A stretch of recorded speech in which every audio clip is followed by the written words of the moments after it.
شہیدان کربلا کے تمام قصوروار حرملہ ابن سعد، خولی، شمر ابن زیاد و دیگر، اور خدائے قہر کی لاٹھی، دنیا کی ہر آفت و بلا نے انہیں کیسے جکڑا، خوفناک انجام و عبرت کی مکمل کہانی، افسانہ اسے سمجھ کر خوشبو نہ سننے والے دکھے ہوئے دلوں کی فریاد یہ صدا ہے۔ بسم اللہ الرحمن الرحیم۔ ازل تا ابد روشنی سننے اور دیکھنے والے محترم سامعین کرام، السلام علیکم ورحمۃ اللہ۔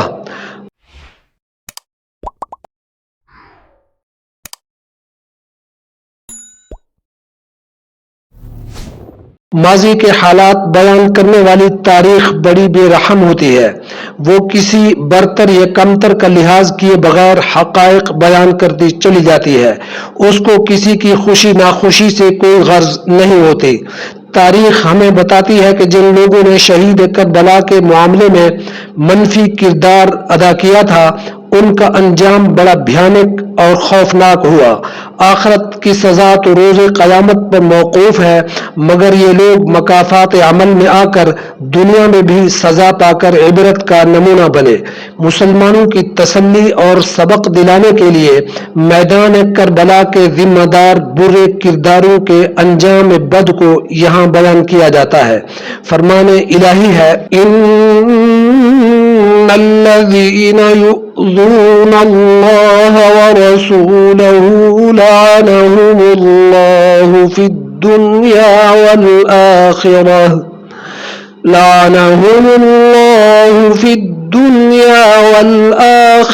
وأعد لهم عذابا مہینا۔ الاحزاب آیت 57۔ بے شک جو لوگ اللہ اور اس کے رسول صلی اللہ علیہ وسلم کو ایذا دیتے ہیں، اللہ تعالیٰ کی طرف سے دنیا و آخرت میں ان پر پھٹکار ہے اور ان کے لیے نہایت رسوا کن عذاب تیار کر رکھا ہے۔ نمبر 1، معصوم علی اصغر کے قاتل پر پیاس نہ بجھنے کا عذاب مسلط ہونا۔ جس شقی القلب نے امام حسین کی گود میں پیاس کے مارے سسکتے، بلکتے اور تڑپتے جاں بحلب معصوم علی اصغر کے حلق میں تیر مار کر اسے شہید کیا تھا، اس کا نام حرملہ تھا۔ اللہ تعالیٰ نے اس کے پیٹ میں جہنمی گرمی کی ایسی آگ سلگائی کہ گھڑے کے گھڑے پانی پیتا تھا مگر پیاس بجھنے کا نام نہ لیتی تھی۔ اس کا پیٹ ڈھول کی مثل پھولا رہتا تھا۔ کافی عرصہ تک دنیا کے سامنے نمونہ عبرت بنا پھرتا رہا۔ بالآخر پانی پینے کے باوجود پانی پانی مانگتا اس حال میں مرا کہ بکثرت پانی کے سبب پیٹ ہی پھٹ گیا۔ یا اللہ ہمیں بری تقدیر سے پناہ دے۔ نمبر 2، امام حسین کے سر کو دروازوں پر لٹکانے والے کا انجام۔ تاریخ کے اوراق میں یہ واقعہ مذکور ہے کہ جس بے شرم شخص نے حضرت امام حسین کا مظلوم سر حکام بالا کے حکم کی تعمیل میں دروازے پر ٹانکا اور لٹکایا تھا، وہ اس وقت بڑا خوبرو و صحت مند تھا۔ واقعہ کے بعد اس کی شکل بگڑنے لگی اور ہوتے ہوتے سیاہ رات کی مثل تاریکی اس پر چھا گئی۔ وجہ اس نے خود ہی بتا دی کہ جب سے میں امام حسین کے سر کی بے ادبی کا مرتکب ہوا تھا، تب سے رات کے وقت میری سوتی جاگتی حالت میں غیب سے 2 آدمی ظاہر ہو کر مجھے ایسی حالت میں الٹا لٹکا کر رکھتے ہیں کہ نیچے آگ دہکتی ہوتی ہے۔ یہ سزا مجھے رات بھر ملتی رہتی ہے۔ نمبر 3، ملک شام میں سور کی مانند دکھنے والا شخص۔ شام کا رہنے والا یہ شخص کربلا کے میدان میں کوفیوں کی حمایت میں لڑا تھا اور آل رسول پر کیے جانے والے ظلم و ستم میں شریک رہا تھا۔ لوگ اسے دیکھ کر ڈرتے تھے اور دور دور رہتے تھے، یعنی اس سے نفرت کرتے تھے، اور یہی اس کی دنیاوی سزا تھی۔ آخرت کا انجام خدا کو معلوم ہے۔ شہدائے کربلا کے قاتلوں پر خدائی جلاد کا مسلط ہونا۔ مختار عبید ثقفی۔ یزید کے مرنے کے بعد خلیفہ عبد الملک بن مروان کے زمانہ خلافت میں خدا کی حکمت سے کوفے کی حکومت مختار ثقفی کو ملی۔ یہ شخص بہت نیک تھا اور آل رسول کی محبت سے سرشار تھا۔ میدان کربلا کے مارکا کے دنوں میں یہ ابن زیاد کی قید میں تھا اور خانوادہ رسول صلی اللہ علیہ وسلم پر ہونے والے دردناک ظلم و ستم سن سن کر یہ کوڑتا اور سلگتا رہتا تھا۔ کہا جاتا ہے کہ سیدنا امام حسین کی شہادت اور ان کے تن و سر پر ہونے والی بربریت و وحشت پر اس شخص نے دیواروں سے سر ٹکرا ٹکرا کر اپنا غم ظاہر کیا تھا۔ کوفہ کی حکومت ملتے ہی اس نے ببانگ دہل یہ اعلان کر دیا تھا کہ میں شہید کربلا کے قاتلوں میں سے کسی ایک کو بھی زندہ نہ رہنے دوں گا، اگر ایسا نہ کروں تو خدا کی مار مجھ پر پڑے۔ اور پھر یہ اپنے عہد کے مطابق خانہ نبوت کے گستاخوں اور شہداء کربلا کے قاتلوں پر قہر خداوندی بن کر ٹوٹ پڑا۔ اس نے لوگوں سے آل رسول صلی اللہ علیہ وسلم کے دشمنوں کے نام و پتے پوچھ پوچھ کر فہرستیں مرتب کی اور پھر ان پر بلائے ناگہانی بن کر ٹوٹ پڑا۔ اس کے ہاتھوں قتل ہونے اور نمونہ عبرت بننے والے کوفیوں کی تعداد کم و بیش 60,000 ہے۔ بہرحال قاتلین حسین کے نمایاں کرداروں کو اس نے ڈھونڈ ڈھونڈ کر جس طرح نمونہ عبرت بنایا، اس کی مثال دنیا میں نہیں ملتی۔ ان لوگوں کا تفصیلی بیان آپ کے گوش گزار کیا جا رہا ہے، سماعت فرمائیے۔ ابن سعد کا بھیانک قتل۔ اس کا نام عمر ہے، باپ کے نام سعد کی وجہ سے ابن سعد کہلاتا تھا۔ یہ سعد وہی مشہور و معروف سعد بن ابی وقاص ہیں جو بڑے تیر انداز تھے۔ احد کی جنگ میں جب کافروں نے رسول اللہ صلی اللہ علیہ وسلم کو گھیر لیا تھا تو یہ اپنے نبی صلی اللہ علیہ وسلم کی مدافعت اور حفاظت میں دیوانہ وار لڑے تھے۔ حضور نے حضرت سعد سے فرمایا تھا ان کفاروں کو تیر مارو۔ ساتھ ساتھ آپ تیر لے کر حضرت سعد کو دیتے تھے اور یہ بھی فرمایا کہ اے سعد میرے ماں باپ تجھ پر قربان، تیر مارو۔ باپ اس قدر جانثار جبکہ بیٹا اتنا بے رحم و پتھر دل کہ حضرت امام حسین نواسہ رسول کی جان لینے پر آمادہ و تیار ملتا تھا۔ عمر بن سعد نے محرم کی 7ویں تاریخ کو دریا کے آگے اور حضرت امام حسین کے خیمہ کے سامنے اپنا لشکر ڈال دیا اور دریا پر قبضہ کر لیا۔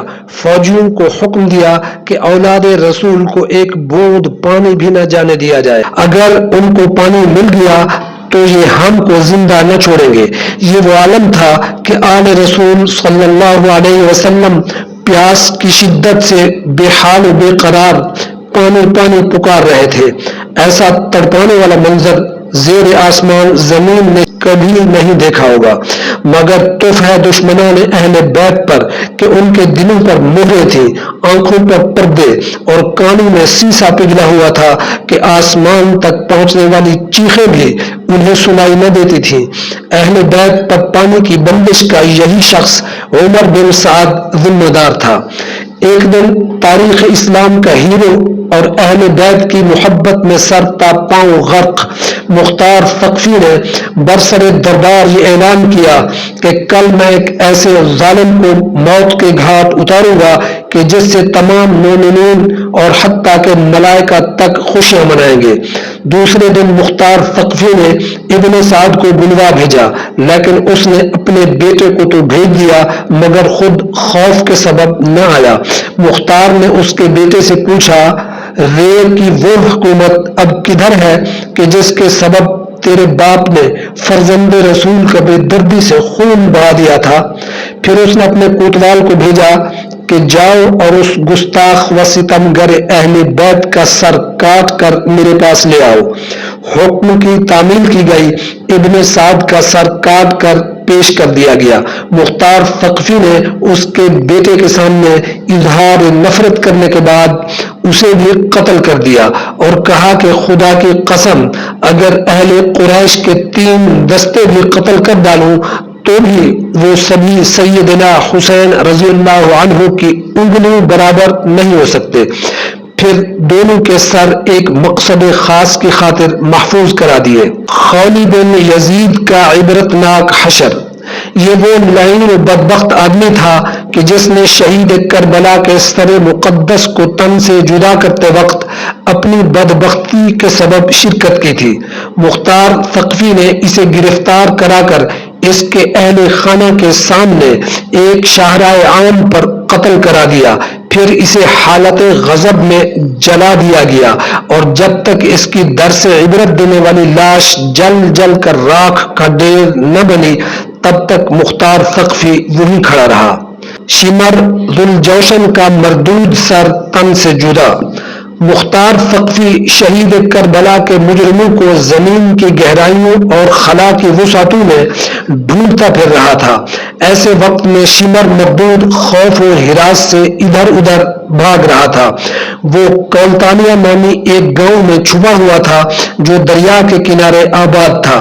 مختار ثقفی کی ہدایت پر اس کا کوتوال قاتلین حسین کی بو سونگھتا پھر رہا تھا۔ اسے مخبری ملی تو اس نے وہیں جا کر بڑی بے رحمی اور دردناک طریقے سے اسے قتل کر ڈالا، پھر اس کا نجس سر گردن سے اڑا کر مختار ثقفی کے سامنے لا پھینکا، جبکہ لاش جنگلی جانوروں اور کتوں کی دعوت کے لیے کھلے عام چھوڑ دی۔ مختار ثقفی نے اس کا سر بھی کہیں بغرض عبرت رکھوا دیا۔ عبداللہ بن اشیت، مالک بن نصیر اور حمل بن مالک اپنے جرائم کے مطابق موت کے گھاٹ پر۔ مختار ثقفی نے اپنے ایک سردار مالک بن عمرہ نہدی کو ان تینوں کی گرفتاری کے لیے سپاہی دے کر بھیجا۔ اس نے تینوں کو گرفتار کر کے بوقت عشاء مختار کے سامنے پیش کر دیا۔ ان میں سے ایک مالک بن نصیر بدی نے شہید کربلا کی ٹوپی اتاری تھی۔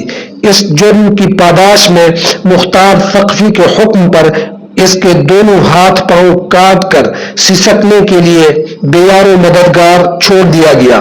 خون روانی سے بہتا رہا اور وہ تڑپتا رہا، اسی عالم میں موت کا شکار ہو گیا۔ دیگر دونوں مجرموں کو ان کے جرائم کے مطابق انہیں بھی موت کے گھاٹ اتارا گیا۔ مالک بن طفیل طائی برہنہ حالت میں تیروں کی زد پر۔ اس شخص نے کربلا کے میدان میں حضرت عباس عالمدار کے لباس اور اسلحہ پر قبضہ کیا تھا اور امام عالی مقام کو تیر مارے تھے۔ عبداللہ ابن کامل چند لشکریوں کے ساتھ گئے اور اسے گرفتار کر لیا۔ مختار ثقفی کے پاس لا رہے تھے کہ سبھی لشکریوں کا پیمانہ صابر لبریز ہو گیا۔ راستے ہی میں وہ اسے کسی ویران مکان یا مقام پر لے گئے، پھر اسے ننگا کیا گیا اور ذہنی و جسمانی اذیتوں کے بعد حسین رضی اللہ تعالی عنہ پر جرم تیر اندازی کی پاداش میں تینوں سے چھلنی چھلنی کر دیا گیا۔ ابن زیاد کا تماشا دکھاتا ہوا سر۔ سید الشہداء اور خانوادہ رسول صلی اللہ علیہ وسلم کی تمام تکالیف و رسوائیوں کا سبب تاریخ کی نظر میں یہی شخص بنتا ہے۔ زندگی اور شہادت کے بعد بھی یہی بدبخت خاندان نبوت کو ستانے میں پیش تھا۔ 30,000 فوج اس کے ساتھ اب بھی تھی۔ مختار ثقفی نے اسے للکارا تو یہ موصل میں 30,000 فوج کے ساتھ اترا۔ مختار ثقفی نے اللہ سے مدد مانگ کر اس طاقتور مردود دشمن کو اس کے منطقی انجام تک پہنچانے کے لیے ابراہیم بن مالک اشتر کو اس کے مقابلے پر اپنے بہترین فوج دے کر بھیجا۔ صبح تا شام دونوں کے مابین ایک ہولناک جنگ لڑی جاتی رہی۔